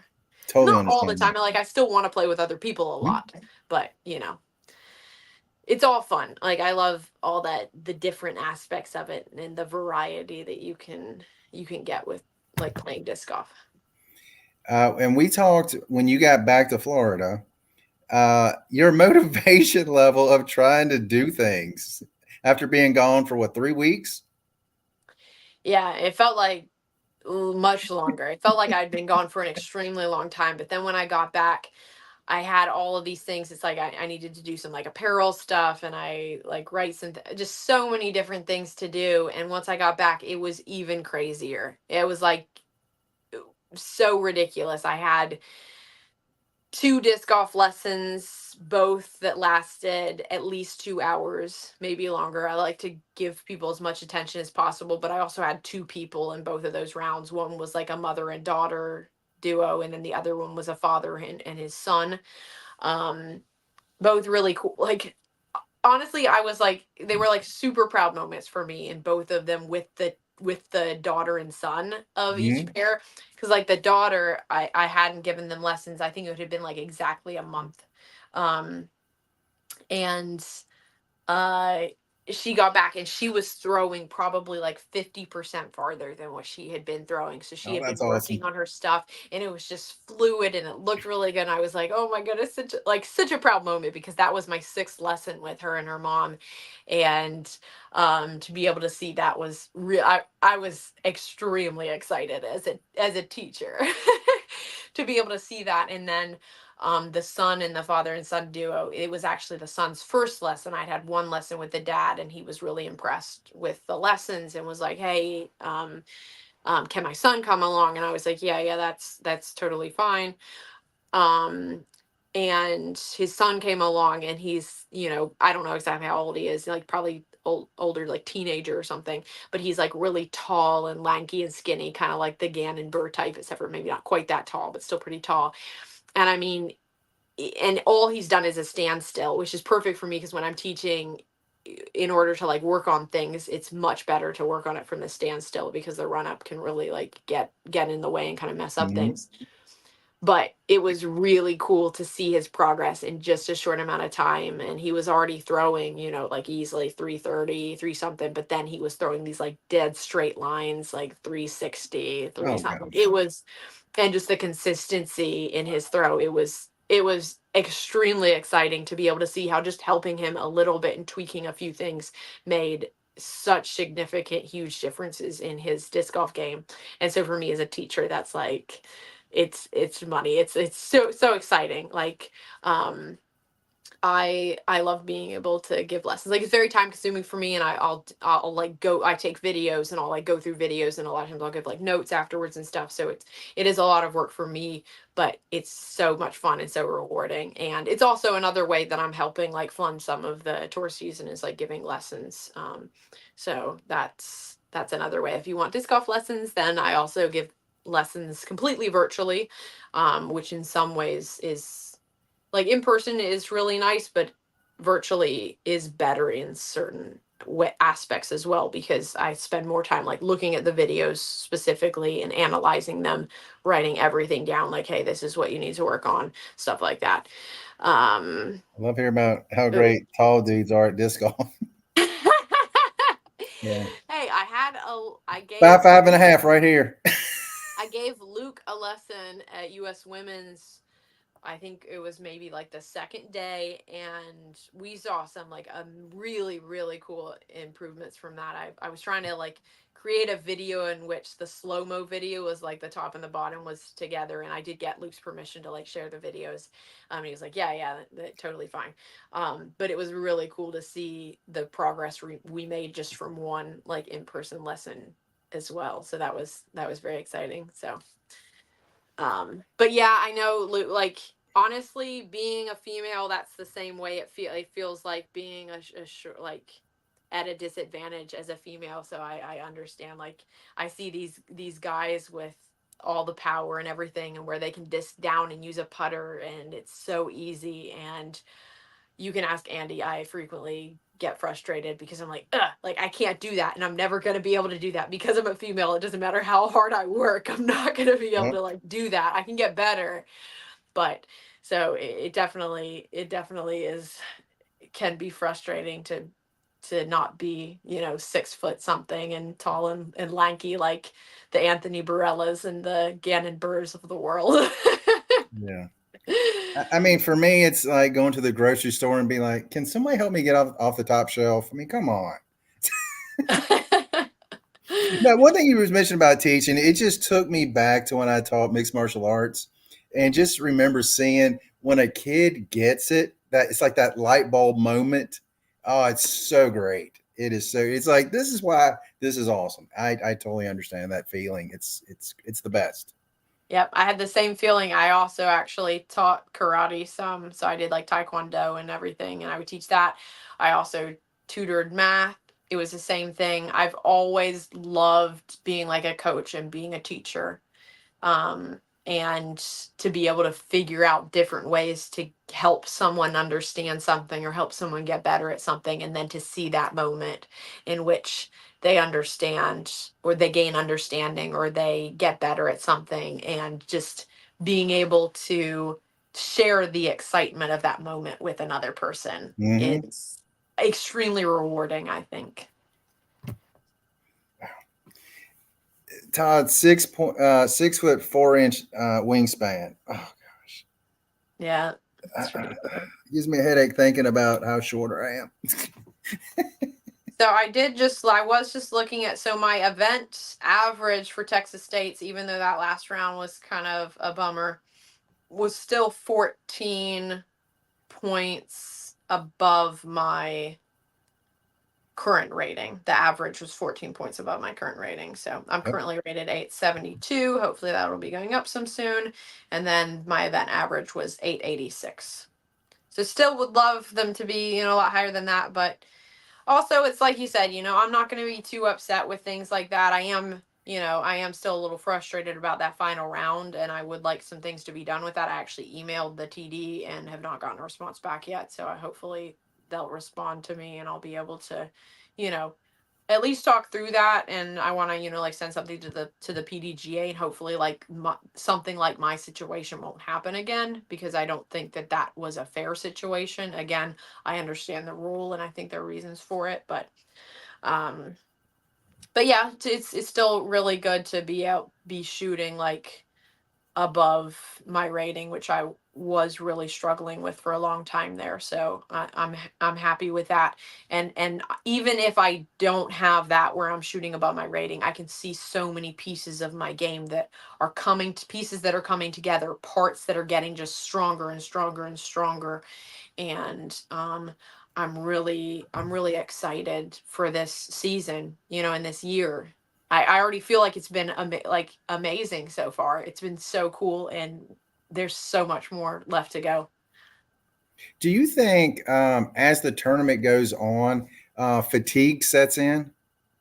Yes, yes, definitely. It definitely, I start to feel more tired. And because like practice rounds too, because you've been Yeah, practicing. I yeah. mean, there for a while, I had played 30 rounds in 30 days, and a lot of these courses are not easy courses. They're Hmm. very taxing. I mean, they're championship level courses. So there's a lot of play.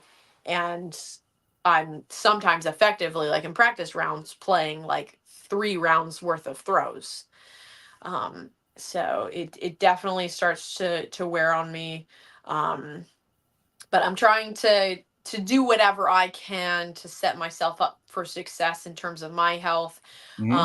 The last few weeks I haven't been eating quite as well as what I would have liked. I want to get a little bit better on track with that, especially, with just trying to eat healthy for like can't staying in cancer remission and stuff like that. Um, but uh sleep schedule is something I've worked on a lot this year. I'm such a night owl, I can pretty easily stay up all night and work and just work and work and work and like nonstop just work um and do different things that I need to get done. But waking up early in the morning is like pulling teeth. Yes. So, but I've started getting better. I know this may not be a big deal to a lot of people, but in general, I get to bed by midnight, which is actually really good for me. And I've made kind of a goal that moving forward, I want to try to start going to bed by like 11. And then after like another month or so, try to move that back to 10 to where I'm Hmm. getting to bed by around 10 p.m. every night. And then, hopefully getting up earlier. And that, of course, will help with the fatigue and tiredness because when I'm playing, first of all, I need to be practicing earlier, which I've also started doing that. Like I used to never have like early practice rounds, but even the Open at Austin, I had like one of my practice rounds was at like 8 a.m., which was not normal for me, but it felt really good. It felt really good to be up at that time and be getting around. And so trying to shift more and more to where my schedule fits what I'm doing better, so Yep. I'm not like putting myself on some weird like giving myself a huge jolt because I'm living my life one way and my sleep schedule is one schedule. And then when I'm playing tournaments, it's a completely different schedule. Yeah. Obviously that doesn't work super well. Yeah. It Um, totally messes with your body that way too. Yeah. yeah. So working through that um, has been cool. And then, yeah, See, I mean, my thing is this because I understand, it was 3 straight weeks playing, but I also think as the season goes on, your strength is going to keep building up. So and I kind of think that's where you are right now, still in that early stages. You're just getting back from a lot last year. That's why I think it's going to keep building up yeah, your strength, both physically and to me.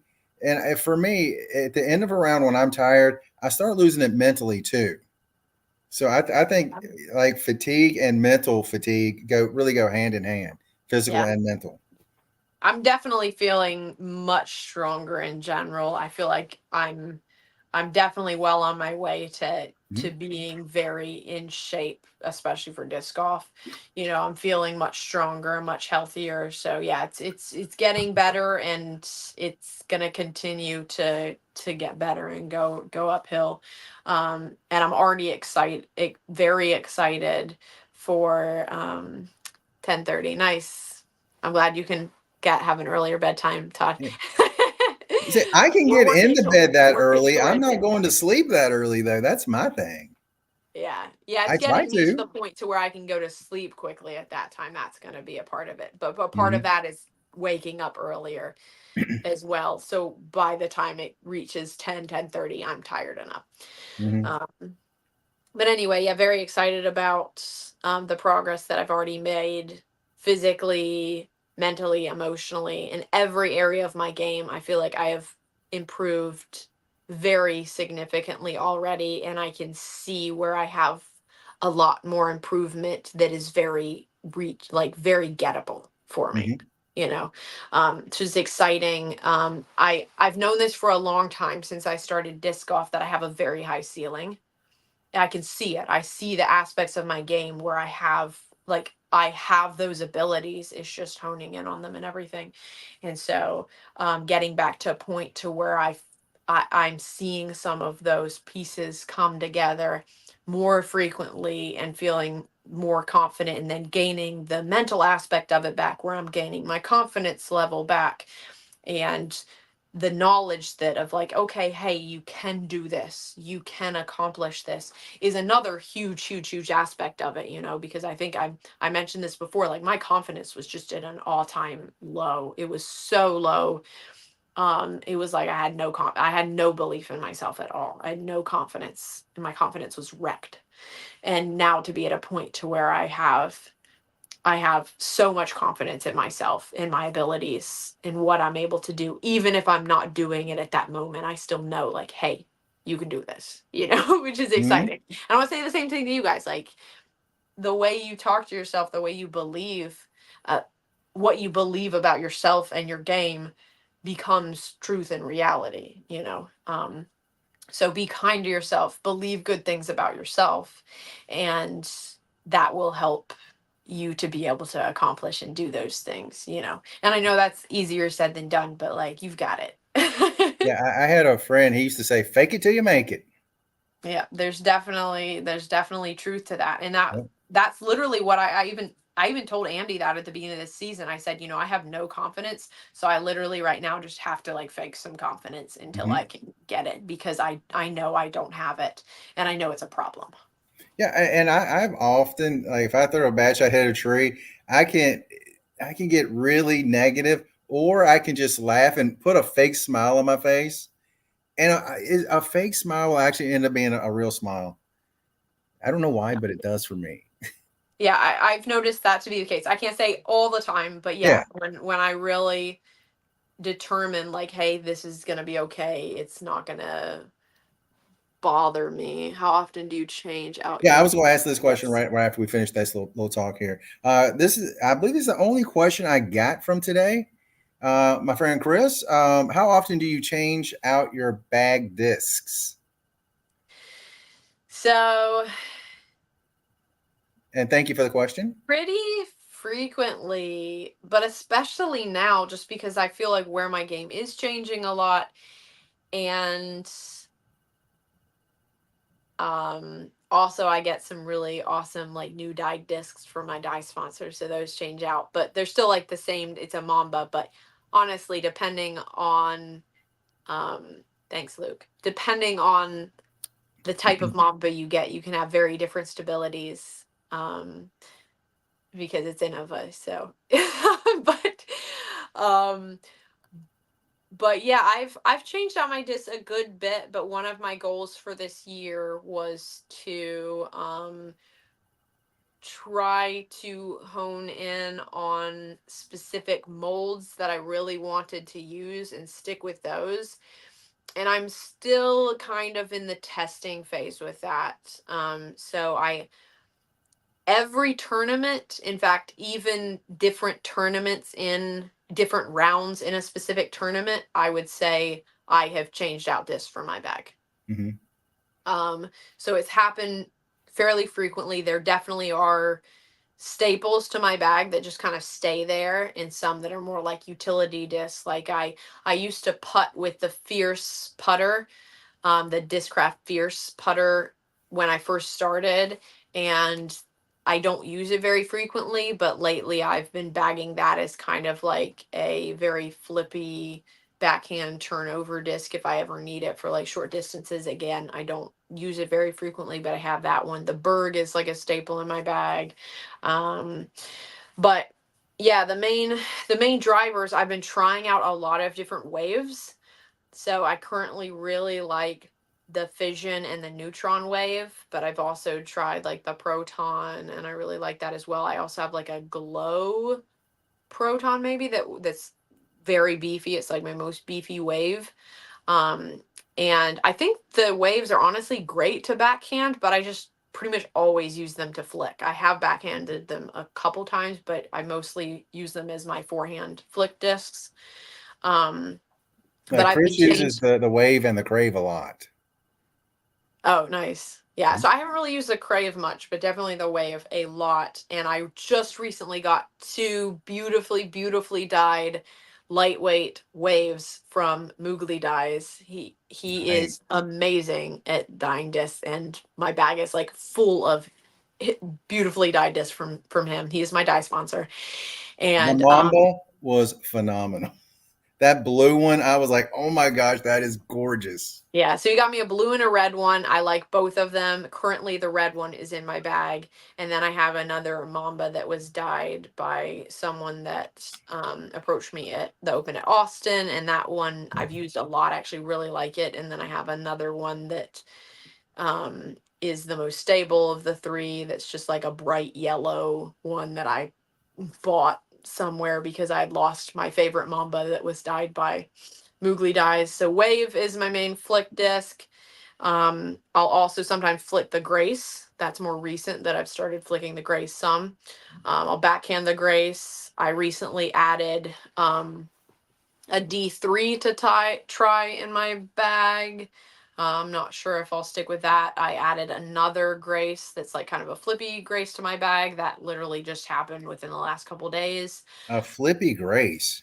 Yeah, it's like Wow. more I mean, it's not still not like flippy, but it's Uh-huh. definitely much flippier than the Grace that looks identical to it. It's just like a Hmm. slightly different color. Okay. Um so yeah, I have three Graces and they're different stabilities.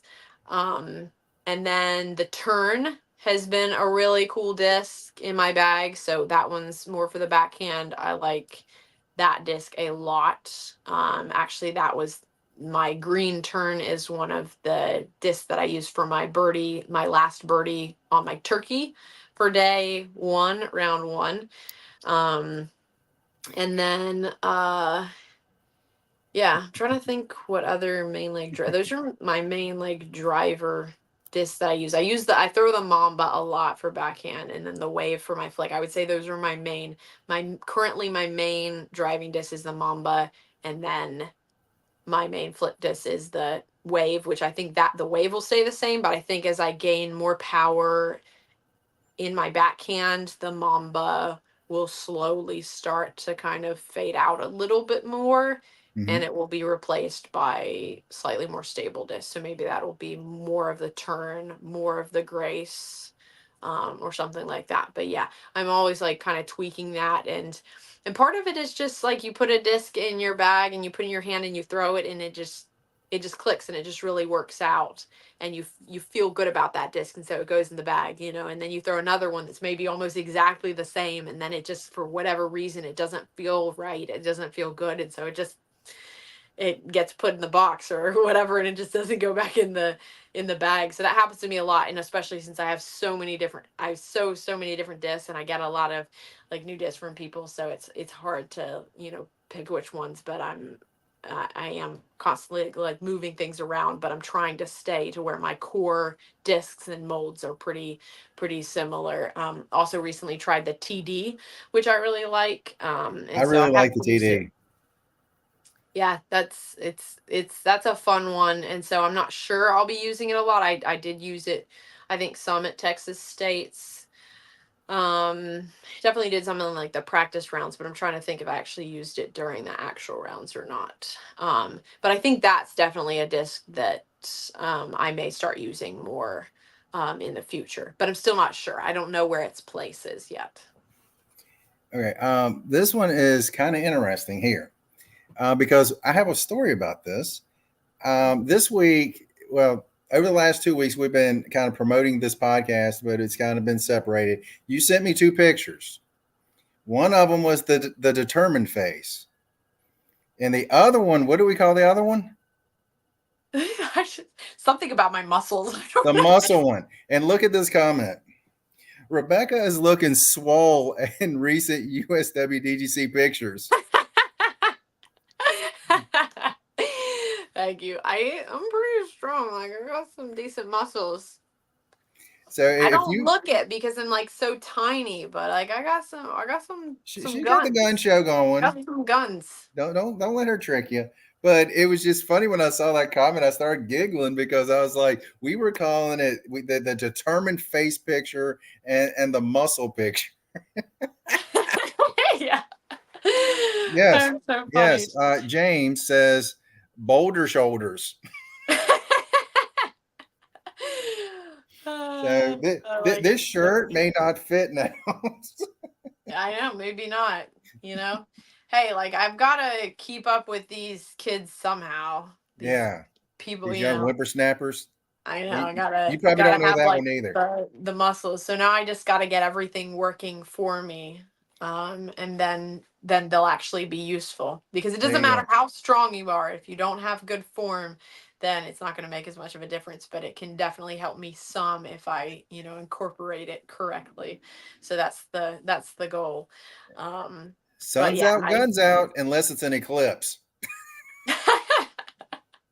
I mean, guns can always be out, so Yeah. it was so funny Yeah, because see, when Andy and look I at were, that. Look at that. It's I, I call mine upside down muscles. that's funny. I always attribute part of like being strong and having a lot of muscles to two things. One was playing softball, and then the other one was having five younger siblings. Because Wow. I was always the um like my mom is awesome. She's such a great mother. But like three of my younger siblings like even called me mom probably as much as they called her mom. It's because I was always like taking care of them. I couldn't tell you the number of times I was like holding, and I wasn't very big. I'm like this small, tiny little girl holding like a toddler in one hand and holding a baby in the other hand, and just having this determination as this little girl of like, I'm gonna hold them as long as I can, even if my arms are like burning and like hurting so badly, but I'm gonna keep doing it, and that mentality of, and I know a lot of people have done this, that mentality of like, how many grocery bags can I fit on my arm, and carrying like 20 grocery bags at once. And I come from a very large family, so I'm one of nine. I have five younger Wow. siblings. I have three older siblings, and so my mom would go out to the store and go shopping, like Sam's or whatever. She would get back, and we had a 15 passenger van because that's what you need when you have 11 people in the family. And she would like fill up the entire van almost with like stuff, because cheaper by the dozen, right? And I remember all of us kids just get literally filling up our arms with like as much stuff as we could, and it would be like a we're all very competitive, so it was like a competition.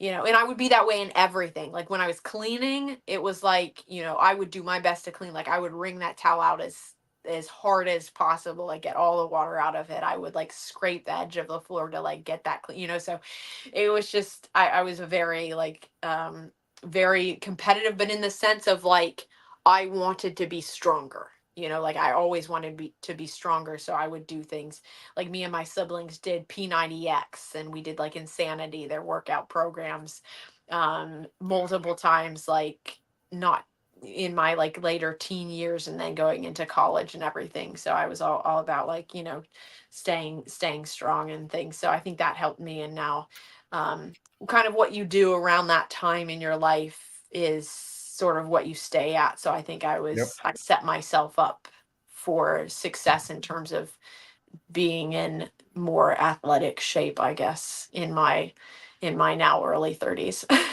Was Insanity, is that the one with Susan Powder? No, Insanity Because was I with remember the P90X guy. Sean T. Sean, that's right. Because I Sean remember Susan Powder, like this tough little blonde headed lady, little spiky hair. But and Sean, I remember Sean too. P90X Dude, was Tony. Tony. Sorry, Tony was the head guy for like P90X. Okay, yeah, yes, yes, yes. But yeah, But Insanity was great. That was some tough workouts. Those were the days. I'm really upset with Xbox because they used to have Xbox Fitness, and I could do a bunch of those different things, and then they took away the Xbox Fitness portion of it. It's like, come on, man. That's Yeah, something to help people. yeah, Just want a bunch of couch potatoes. But I oh well. know. Oh well. So this week we have Jonesboro. Yep. So I did sign up for the qualifier for this one. But thankfully I actually got off the wait list just in time tonight. So tomorrow was going to be the qualifier, but I am no longer going to be doing the qualifier. So that's nice. Like we hadn't gotten actually it's funny, I just got an email showing that I got my $50 refund for the qualifier. Yes, thank you There we so go. much. I give enough of my money to the Disc Golf Pro Tour. They like wait until the very end to like take you off the wait list too, when and then they end up getting like a ton of money from you. So I'm just like, don't take my money. You're already taking so much of my money. So anyway, I'm glad that I was able to thank you so much for getting that refund to me. But yeah, I just called him, the TD, right before we got on here, because I was like, we haven't, like, nobody in the qualifier has gotten an email. There are people like commenting on the disc golf scene thing, like, hey, when are our tee times? It's already like almost 7 p.m. here, and we don't have our tee times, and the earliest tee times are supposed to be at like 7 a.m. or something, or like 7 something in the morning. So I'm very glad that I won't have to be there that early, especially since I'm like an hour and 20 minutes from the course where I'm staying right now. And then of course I also got my $50 back, so that's nice. But yeah, I am currently off the wait list as of the middle of this podcast. I saw the email come through where I was moved from the wait list to the registration list. So I am officially in the Jonesboro Open. Whoop, whoop. Well, And I that, just went to the go ahead. app and it's still showing last week's stuff. The college national championships and stuff. Like, come on. Update that app. That was so last week. No, college nationals, that's awesome. I know Julia, um, her and I played against her my very first year playing disc golf. I played the college nationals and I actually tied for first place at college nationals. Well, I was number 1 in the nation as an individual for the teams, or no, number 2 for the teams, and I was number 1 for the singles in the nation, like leading up to college nationals. And then I had to find like a teammate 2 weeks before the tournament. It was like so crazy. It's such a crazy story. But anyway, I came back from like third card, I think, or second. I think it was on third card, and tied for first place for singles. And then I ended up losing in the playoffs at college nationals. And I've been playing for like a year, or like less than a year. It was kind of fun. Nice. Yeah. Did they have any gimmicky holes when you played it? Because they had one at this year they showed where the basket was so high you had to walk up a spiral staircase to get the disc out, and there was one where the basket was like a foot underground. Yeah, that's I'm like weird. that. Like, so this year obviously was their first year at this location. We had it at Mhm. North Cove. Yeah, I really didn't like what they, because, well, first of all, for singles, originally it was only going to be one round and then a final 9. right. We didn't figure out until literally when we were like right before we were teeing off, that we were going to have an entire second round, which I was Oh very wow. excited about. I was like, yeah, like if you're going to be the singles champion, you should at least play 2 rounds. So I was very excited, so that kind of helped me, and I literally went up to tied for first place after like 9 holes. I think I was like, yeah, let's go. But we played at North Cove, but we played like the easiest course there, and the PDGA set up all of this like ridiculous OB Mm-hmm. lines to where it was like not good OB in terms of I probably have like the most power of anyone there, and so if I threw it essentially punished people with power. If you didn't land in like this super tiny fairway after throwing like 300 or over 300 feet, then you would go OB. So it was like very punishing. I remember one throw, it was like close to the end of the round, and I threw like such an amazing, beautiful drive, and then because it wasn't just perfect, it ended up going OB, and I was Oh, like, that's not fair because I just threw the most perfect shot and that was OB. So I felt like their OB was like really ridiculous and not cool, especially for that. But North Cove has boulders, and I was like, man, you should definitely have the females play boulders like at least once, because it's such a fun course. And then I finally got to play boulders last year at my last Disc Golf Pro Tour event at North Cove, and I absolutely loved it. It was such a fun course. So I don't really know about the college nationals this year because I didn't actually watch any of the mhm. coverage, but I think it's awesome that they moved to that location, and it looks like they did so many things for like Mhm. it really looks like they're figuring things out for college nationals and making it a really awesome event for these people. I mean, what I saw of it, it looked like a fun course, but I'm just like, why do you have a basket that's half buried?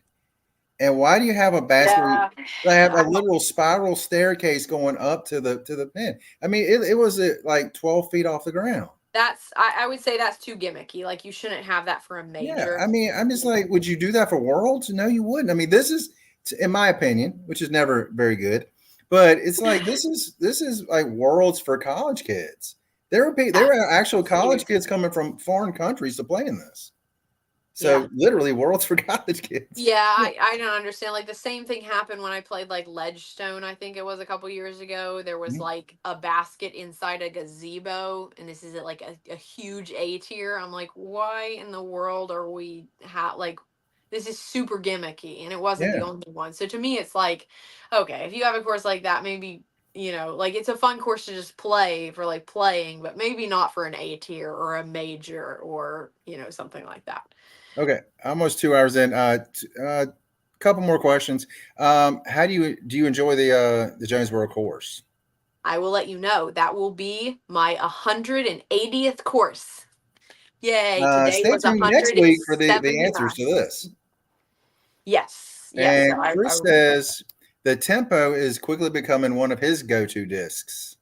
I actually have not even heard of that disc. That is, I'm pretty sure that's MVP because he switched over to a full MVP bag to see what he liked there, and then he's going to incorporate that with his regular bag. So that way, so I haven't thrown a tempo either. What are the But numbers? I don't know, Chris. If you're here, what are the numbers? Or I can use my Google machine. Take my glasses off so I can see them. Wow, yeah, we are almost to 2 hours. Well, we had a lot Yes, to go over. We had it was a long time since we've been here. There were a lot of yes, exciting things that happened in between. So it's almost like two episodes packed into one. So yes, that's so fun. yes. Let's see. Let me look that up right quick. MVP tempo. MVP tempo. Yeah, I've played a few new courses just within the last like week. It's been really cool. I love getting to play new courses. I think it's cool that I've only been playing like a little over 3 years, and and starting probably tomorrow. I guess if I play the course tomorrow, I'm hoping to play tomorrow. I'll be at 180 courses, which will be exciting. I'm excited to play Jonesboro. Now, if this is the right one, very slow speed, 4402.5. So Zero two that's point five. Okay, so kind of like not maybe not as stable as a zone, but more like zone esque. mm-hmm. That's what it sounds like. Yep, But that's what Chris said. or like okay, or like A4A whatever. I forget what the Prodigy equivalent is. So okay, Okay, I haven't nice. thrown one, so there we go. I mean, to Yeah, me, when I see something that overstable, I'm like, yeah, I'm probably not throwing that anywhere. yeah. Like if I have that, I mean, I pretty much throw the zone. That's I could switch from the zone. I'm not necessarily attached to the zone, but I am in the sense of it's one of my favorite, most prettiest dyed discs that Mooglee Dyes has done for me is one of my zones. So it would in that sense it would be hard for me to switch to another like similar disc, like You, the Saki bomb, like the slammer or whatever. you don't want that discraft garbage. Even though I say that, but one of my go-to upshot disc is a soul. So there you go. Yeah, no, I I like do. Discraft. The Passion is one of my staples. Actually, I don't can't believe Mhm. I didn't mention that earlier. The Passion is one of my main flick discs. I also backhand it a good bit as well, but I flick it a lot more. It's one of my main like approach kind of flick discs for like that Yeah, 230, 250 yeah, range. that's a drive for me with that disc. When it starts getting higher speed than that, it's just dumping. So, and last thing before we go, Todd, I hope you get to play Echo Valley Disc Golf Course in Ohio.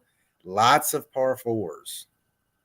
We will see. I don't think I have any tournaments or courses in Ohio or even really where I'd be driving through Ohio, but Michigan is right there near it.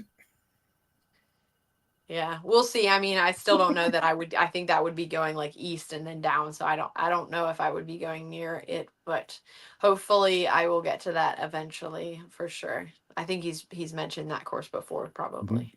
And Worlds. I mean, you're not going to have any time during Worlds, but if you did have time, we should go over to Peaksview Park and get in a short little round. Peaks View. I've played Peaks.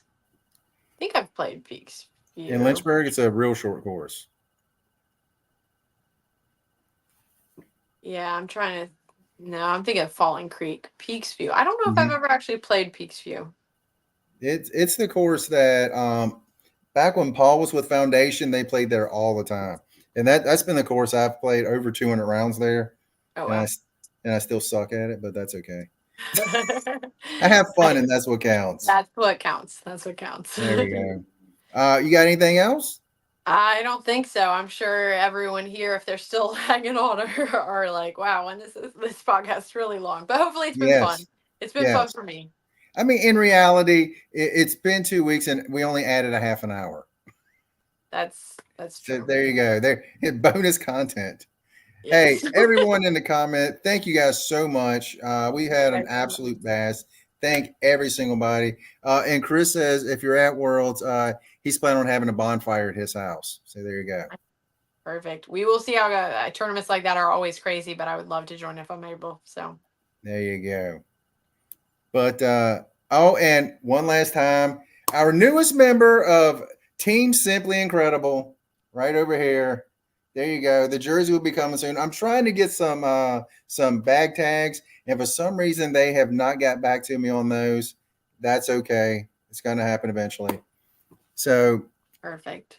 that's all we got, and you guys have an incredible day. Have an incredible day.